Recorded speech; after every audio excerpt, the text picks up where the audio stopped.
Kindness is a virtue that reflects the very nature of God. It is a fruit of the Spirit, a mark of those who walk with Him. The Bible tells us to love our neighbors, to show compassion, to care for the weak, and to be a light in a dark world. But while kindness is godly, discernment is necessary. Not all who come to us with open hands have pure hearts. Not all who seek our kindness have good intentions. And if we are not careful, our kindness can be misused, our compassion exploited, and our love taken for granted by those who do not value it. Jesus Himself was the embodiment of love and grace. He healed the sick, welcomed the outcast, and forgave sinners. But He was never naive.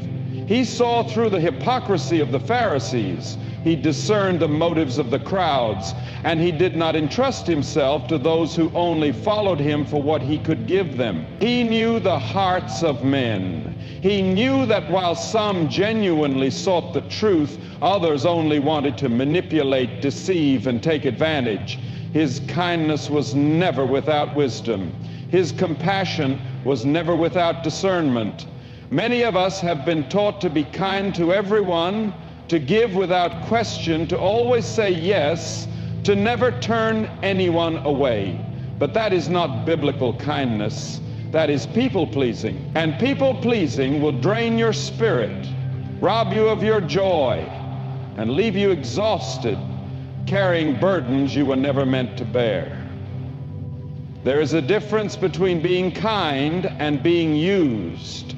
There is a difference between loving people and allowing them to manipulate you. When the enemy wants to destroy a person, he rarely does it through direct attack.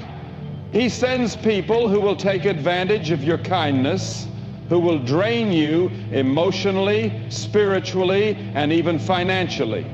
He sends people who will play the role of a friend, but their only goal is to benefit from your generosity. This is why discernment is necessary.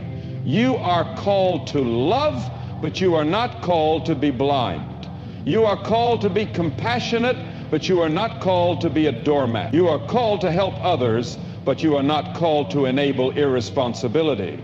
Jesus told His disciples, "Be wise as serpents and innocent as doves." This means that while we should have pure hearts, we should also have sharp minds.